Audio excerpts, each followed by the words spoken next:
Samahang pinagtibay na ng panahon. Walang iwanang samahan. 77 taon ng pagsasama ng Pilipino at ng mga lingkod sa pagbabalita. Una sa radyo, una sa Pilipino. DZRH. Magkabagong bayanihan, serbisyong tapat sa iyo, DZRH. Member KBP, kapisanan ng mga broadcaster ng Pilipinas. Narito ang ulo ng mga nagbabagang balita ngayong Sabado sa MBC Network News Special Edition.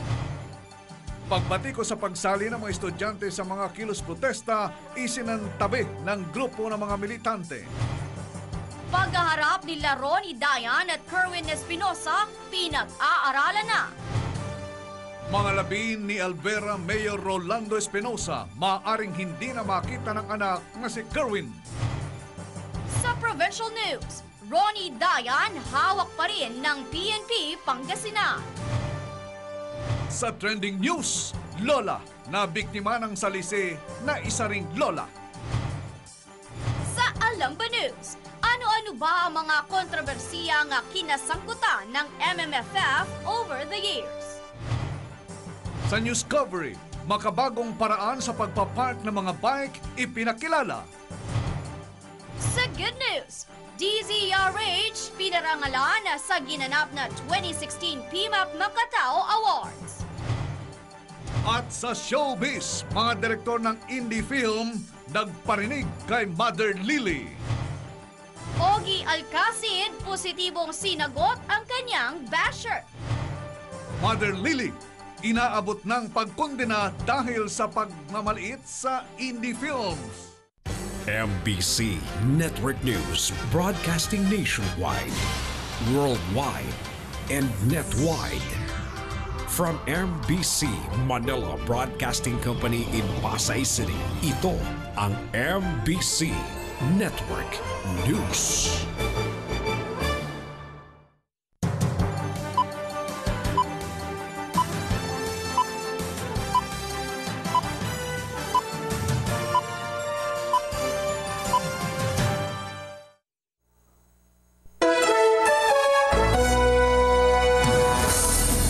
Magandang araw, Pilipinas. Narito na mga balitang nakalap ngayong Sabado. Dahil ang mga balita ay hindi namimili ng oras at araw. Dahil bawat minuto ay mahalaga, aming ibibigay ang mga maiinit na kaganapan dito sa Pilipinas at sa buong mundo. Live kaming mapapanood sa DZRHnews.com, nationwide, worldwide, and netwide. Ito ang MBC Network News Special Edition.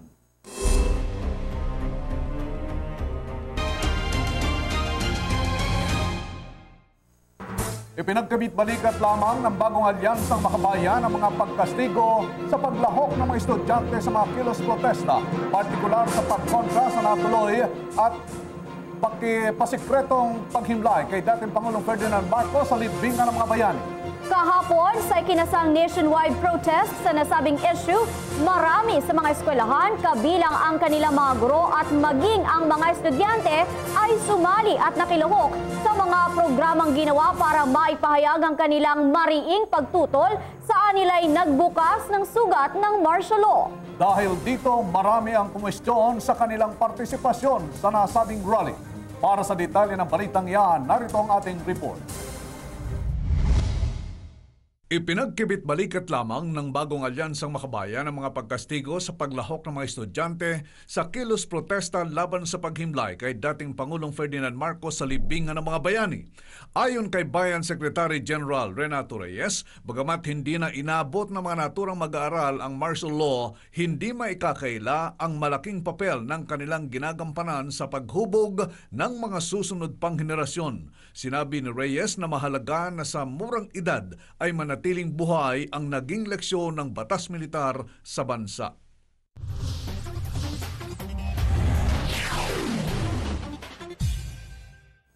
Sa Samantala, bumuwelta ang isang kongresista matapos na batikusin ang pamamaraan nila ng kanilang pagtatanong sa dating driver, bodyguard at lover ni Senator Laila De Lima. Umalma at ipinaliwanag niya na kailangan nila umano itong gawin upang makita ang tunay na koneksyon ng dalawa sa isa't isa. Para sa kabuuan ng balitang yan, narito ang report.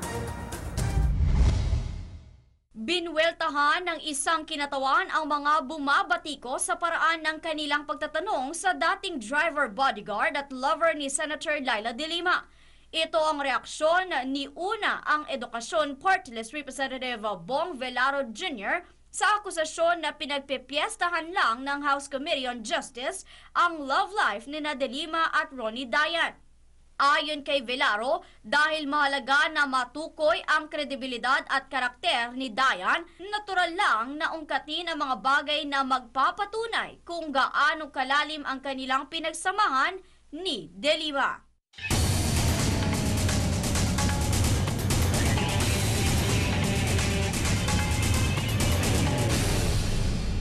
Plano na umano ng Senado na magkaroon ng face-off o pagharap sina suspected drug lords Kerwin Espinosa at dating driver, lover ni Senador Laila De Lima na si Ronnie Dayan sa susunod na pagdinig sa upper chamber. Ito ang anilay upang magkaliwanagan na kung sino ba ang siyang nagsasabi ng totoo at hindi, kung sino ang nagsiwalat ng planong ito at kung ano ang kanilang pinaplano. Narito ang ating report. Plano ng Senado na magkaroon ng face-off o pagharap sina suspected drug lord Kerwin Espinosa at dating driver, lover ni Senador Laila De Lima na si Ronnie Dayan. Ibinunyag ni Senate Majority Leader Tito Soto III na plano ni Senator Ping Lacson, chairman ng Senate Committee on Public Order and Dangerous Drugs, na pagharapin sa hearing sina Kerwin at Dayan upang malaman kung sino ang nagsasabi sa kanila ng totoo. Idinagdag pa ni Soto na sa testimonya ng dalawa, tila 70% ang totoo at 30% naman ang kasinungalingan upang mailigtas ang kanilang sarili sa pagkakasangkot sa illegal drugs.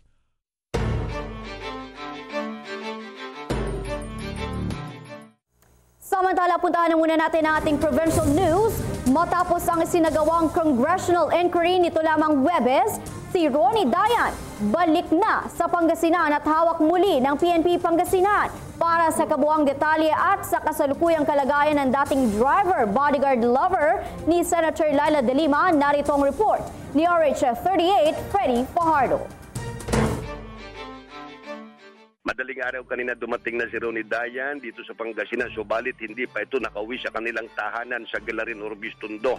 Ayon kay Provincial Director Senior Superintendent Roland Oliver Lee, ipinasakamay ng Kongres sa kanila si Dayan kagabi matapos ang pagdinig sa Kongreso at ito'y mananatili sa kanilang pangangalaga hanggat hindi sila inaabusuhan ng Congress Sergeant at Arms. Dagdag pa nila na pwede namang bistahin ng kanyang pamilya at kamag-anak anumang oras si Dayan na nasa Pangasinan Provincial Police Office sa bayan ng Lingayen. Wala namang tutol ang pamilya Dayan sa pananatili nito sa PNP. Anila, mas makakabuti pa nga ito para kay Ronnie dahil hindi sila mag-aalala sa seguridad nito sa ngayon. Yan ang DCRH News mula sa Pangasinan. Friday Fajardo, RH38 naglilingkod sa pagbabalita.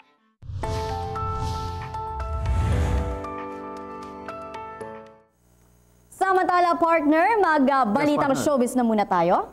Mga direktor ng ET Films nagparinig kay Mother Lily. At Ogie Alcacid positibong sinagot ang kanyang basher. Ibabalitain sa atin ng RH43, Rocky. Hindi nagustuhan ng mga film director ang tila paghamak ni Mother Lily sa mga indie film kung saan sinabi nito na sa ibang film festival dapat ito ipalabas at hindi sa darating na Metro Manila Film Festival 2016 dahil ang nasabing festival umano ay para sa mga poor at mga bata. Ito'y matapos na hindi makapasok ang pelikula ng Regal Films na Manupo 7 sa official entries. Ayon kay Alvin Iapan, director ng indie film na Oro na pumasok sa Magic 8 ng MMFF, ang salitang bata na ginamit ni Mother Mother Lily ay isang term na naaabuso sa mga pelikulang Pilipino. Sinabi naman ni Direk Eric Mate, director ng horror thriller na Siklusyon, na pumasok din sa Magic 8 na dapat maghinay-hinay sa paghamak at pag-insulto sa salitang indie na akala mo raw ito ay isang ketong na dapat layuan. Anya, ang indie at mainstream movie ay parehong pelikula kung saan pwedeng malalim o mababaw, matalino o estupido, nakakatawa o nakakaiyak, commercial o artistic, pambata o pangmatanda, o kaya cheap o malaki ang budget. Ayon naman sa Cebu-based indie filmmaker na si Ara Chowdhury, naging filmmaker siya dahil sa pilosopiyang kapag hindi mo nakita ang gusto mong makita, gumawa ka ng sarili mo. Anya, pinilit niyang gumawa ng good Filipino films dahil gusto niya makapanood ng magandang pelikula. At ngayon nagbago ang ihip ng hangin ay may mga dinosaur o mano na gusto itong harangin. Samantala, bagamat maraming pumupuri, ngunit may naligaw naman na basher si Ogie Alcacid matapos na makumpirmang lilipat na ito ng ABS-CBN 2. Ayon sa isang may Twitter name na Bellany, ngayong kapamilya na si Ogie ay lalo itong magpipiling. Ngunit dapat umano nitong malaman na ang asawa nitong si Regine Velasquez ang gusto talagang kunin ng dos. Sinagot naman ito ni Ogie ng God bless you always.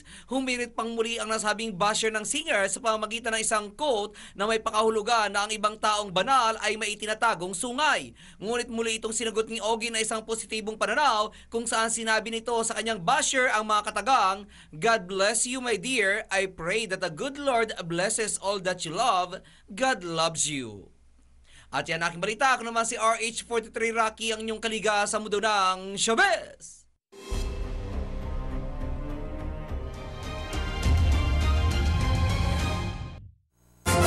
Samantala, maaaring hindi na makita pa ni suspected drug lord Kerwin Espinosa ang kanyang amang si Albuera Mayor Rolando Espinosa bago ito ihatid sa kanyang huling hantungan. Matapos na isuggest ito ng sarili nitong abogado para umano sa kaligtasan ng nakababatang Espinosa. Ano ang kanilang mga pangamba? Alamin natin sa ating report. Posibleng hindi makita ni suspected drug lord Kerwin Espinosa ang kanyang amang si Mayor Rolando Espinosa bago ito ihatid sa kanyang huling hantungan. Ito ay dahil hindi pinayagan ni Vice Mayor John Ungab ng Roda Cebu ang kanyang kliyente na makapunta sa burol at libing ng kanyang ama. Ayon kay Ungab, masyadong mapanganib para kay Kerwin na pumunta sa libing ni Mayor Espinosa sa December 6 dahil baka sapitin din nito ang nangyari sa kanyang ama. Idinagdag ni Ungab na hindi sila nakatitiyak ngayong kung sino ang maaari nilang pagkatiwalaan at nais lang nilang matiyak ang kaligtasan ni Kerwin. Nasa ilalim ngayon ng custody ng PNP si Kerwin sa Camp Crame mula nang maibalik ito sa Abu Dhabi noong nakaraang linggo.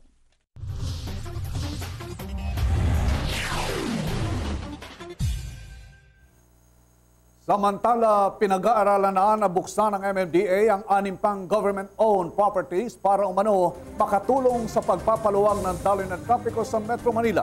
Ito ay kasunod ng mga isinasagawa nilang mga pag-aaral upang tuluyang maisayos ang lumalalang problema sa trapiko sa bansa. Paano ba mangyayari sa planong ito? Narito ang ating report. 6 pang government properties ang plano ng MMDA na buksan sa daloy ng trapiko na inaasahang makatutulong para mabawasan ang mabigat na daloy ng trapiko sa Metro Manila. Kabilang sa posibleng buksan ay ang Bonifacio Naval Station sa Taguig City, Office for Transportation Security sa kahabaan ng airport area at Barangay Road na nagdudugtong sa EDSA patungong Jupiter Street sa Makati City. Bukod dito ay pinag-aaralan din ng MMDA na buksan ang UP Campus, ang MMDA property sa Rojas Boulevard at ilang pag-aari ng PNR at Napocor bilang access road. Unang binuksan ng MMDA ang Camp Aguinaldo para sa mga pribadong sasakyan upang magamit ng mga motoristang galing sa Katipunan at Santolan.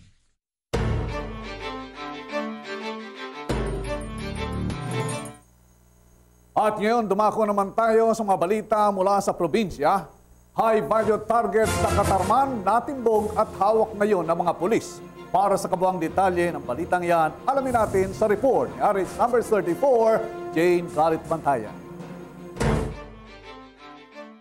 Isa na namang high-value target ng ilegal na droga ng bayan ng Pambuhan Northern Samar ang naaresto rin ng mga pulis. Ang level 2 high-value target ay si Jesse Shervo, 51 anyos, residente naman ng Barangay 1, Poblasyon Pambuhan. Ang suspect ay isa sa mga sumuko sa Oplan Tokhang noong July 2016 pero matapos ang pagsuko sa impormasyong tinanggap ng mga pulis, patuloy pa pala ito sa pagbibinta ng ilegal na droga o pinaghihinala ang shabu. Ikinasa ng mga pulis ang intelligence monitoring at nagsagawa ng isang buy-bust operation. Sa ginawang operasyon, positibong nagbibinta pa rin ito ng droga. Agad itong inaristo nang ibigay na ang item sa pusher buyer na pulis. Sa ginawang body search, nakuha sa posisyon ang pinagdududahang shabu at pera. Nakakulong na ang nasabing suspect at inihahanda ng karampatang kaso laban dito. Kaugnay nito, muling sinabi ni Police Provincial Director Cesar Tanagan na hindi garantiya ang pagsuko upang hindi nahulihin ng mga pulis kung ito'y muling bumalik sa kanyang iligal na gawain. Sinabi ng opisyal na ito ay isa ng panluloko. Mula dito sa Katarman, ito si RH34 Jane Galit Bantayan ng DZRH Network News Center, naglilingkod sa pagbabalita.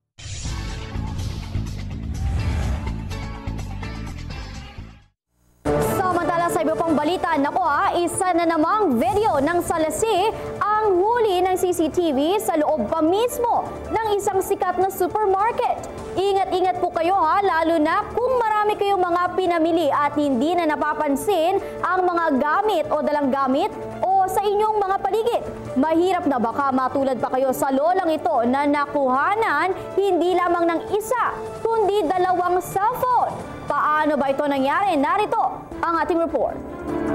Huling-huli sa CCTV camera ng isang supermarket sa Bacolod ang pambibiktima ng isang lola sa kapwa nito lola habang busy ito sa kanyang mga pinamili. Sa nasabing CCTV footage, kitang-kita na hawak-hawak pa ng lolang nakasuot ng itim na blouse ang kanyang 2 cellphone habang kinukwenta at isinisilid naman ng cashier at ng bagger ang mga pinamili nito.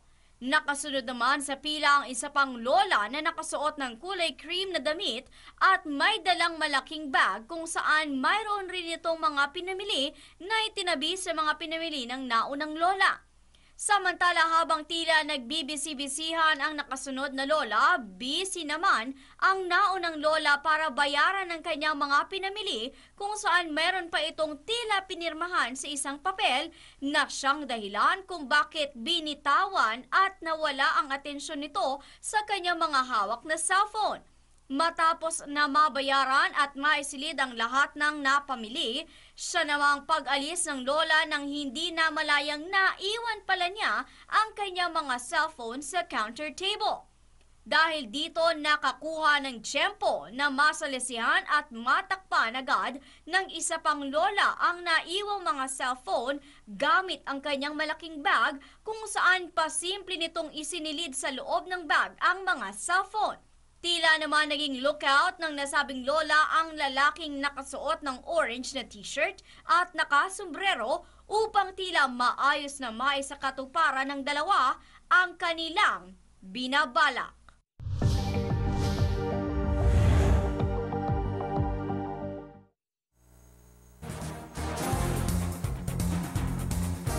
Magpapasko na naman, partner. At sa tuwing sasapit ang panahong ito, alam mo naman, sa ating mga Pinoy, hindi lamang aginaldo at parties ang inaabangan, maging ang mga pelikulang itinatampok sa Metro Manila Film Festival. Ay, oo naman. Ay, correct ka dyan, partner. And I totally agree with that. Actually, minsan na akong pumila sa ganyan, partner. At Diyos ko po, ang haba talaga ng pila. Grabe, ang hirap. Ang hirap pumila. At ikaw ba, partner, nasubukan mo na ba na pumila din sa ganitong klaseng pelikula? Kung sakasakali ay ngayon pa lang. Ngayon pa lang. Ayan. Ano ba? Oo naman, pero partner, manatatandaan mo ba na sa tuwing may MMFF, may kontrobersiya, itong laging kaaktiban. At ito ang topic natin sa Alamba News. Balikan natin kung ano-ano ang mga ito mula sa report ng Aris number 49, Rita Salonga.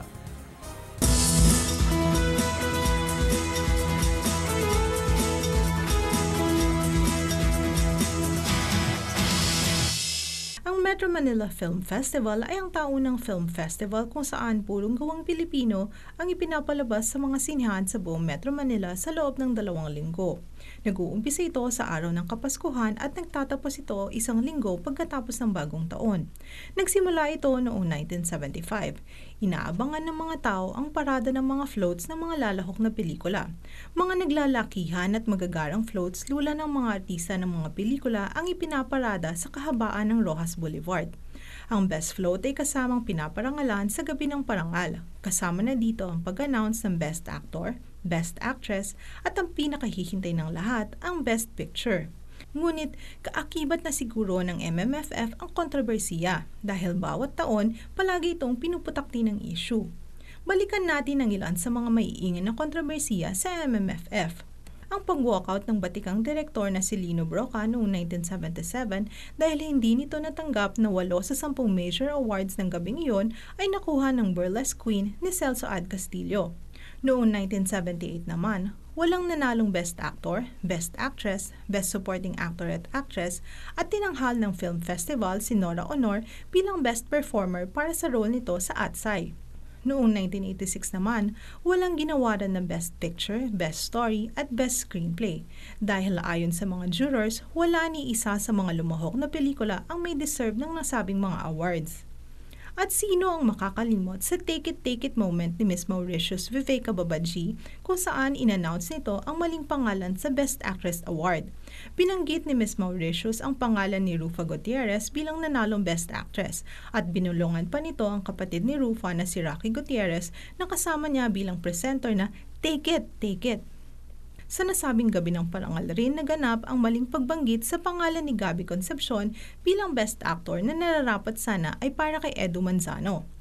Noong 2010, natagpuang nakahang at wala ng buhay ang katawan ni Miss Mauritius sa ceiling fan ng kanyang apartment sa Mumbai, India. Noong 2002, ang buong cast ng dekada 70 ay nag-walkout matapos hindi nanalo ni Lualhati Bautista sa Best Story at Best Screenplay categories.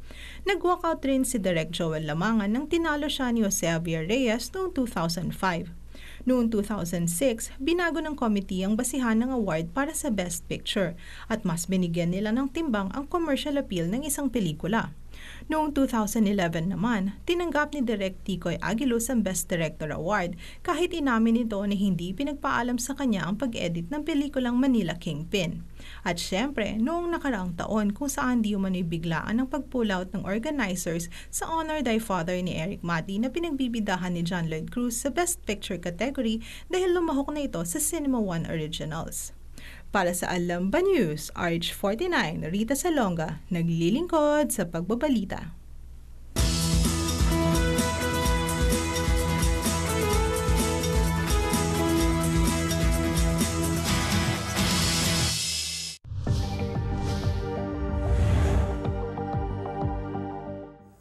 O partner, since hindi ka pa pala nakakapila sa MMFF, ito, na-surprise ka ba sa mga nalaman mo tungkol sa MMFF? Oh, tungkol sa MMFF, ito partner, masusurprise ka rin. Panigurado. Bakit? Dahil sa makabagong pamamaraan ng pagpapark sa mga bike. Aba, surprising. Surprising yan, partner. Ano bang meron dyan? You'll never believe it, but it's true, partner. Sige, ito na, hindi ko na patatagalin pa. Sige nga. Narito ang ating news coverage.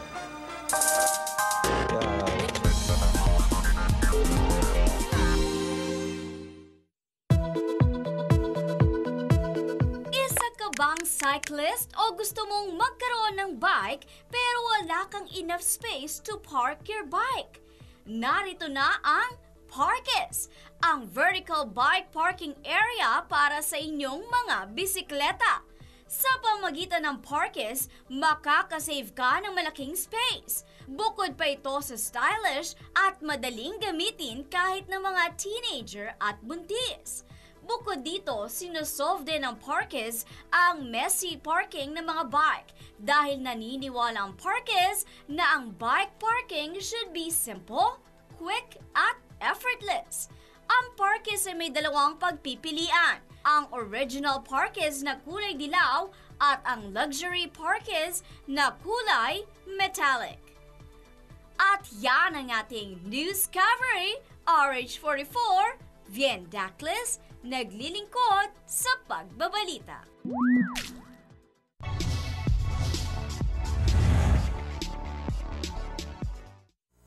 At partner, dahil surprise na rin naman ang ating pinag-usapan, it's a great surprise na muling kinilala at binigyan ng parangal o karangalan ng PMAP ang himpilan ng DZRH. That's real good news, partner. Ano-ano nga ba ang ating mga natanggap na karangalan? Eto partner, ang ating report tungkol dyan. Let's watch this.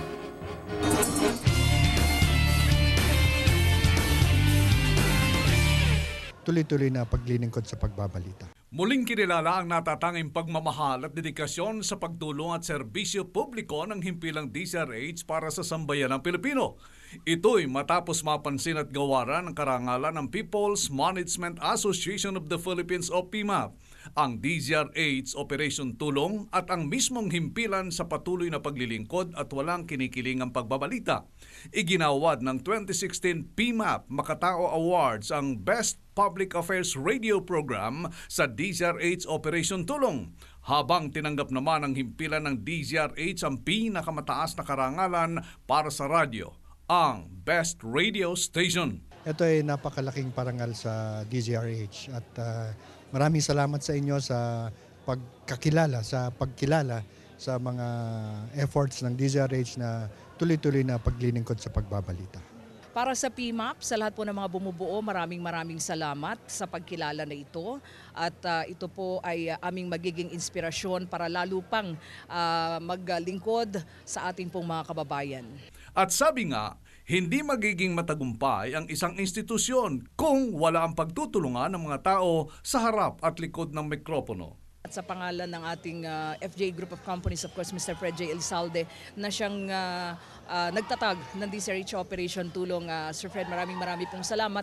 At sa ating mga member na walang sawang tumutulong at nagpapakita ng kanilang pagseserbisyo sa ating mga kababayan, para sa kanila lagi itong pagkilala na ito. At another inspiration na nakuha natin sa isang prestigious organization ay isang patunay na ang DZRH Operation Tulong ay magpapatuloy hanggang nandyan siyempre ang ating sambayan ng Pilipino. Ito ay parangal sa inyo lahat, sa DZRH at saka DZRH TV na recognition sa mga efforts ninyo lahat. Everybody is striving to prove that DZRH is truly the number one and the best radio station in the country. At yan ang ating good news. RH9, Sunny Casulia, naglilingkod sa pagbabalita.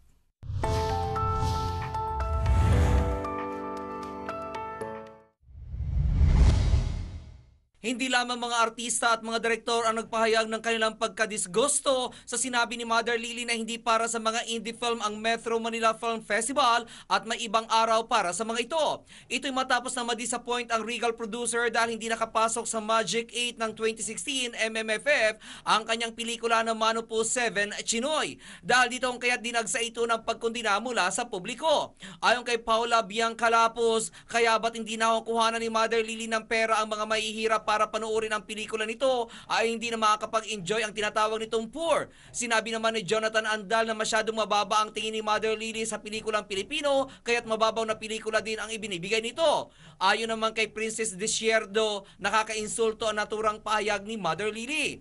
Pahayag naman ni Liam Joseph, ayaw niyang manood ng 2 oras na komersyal.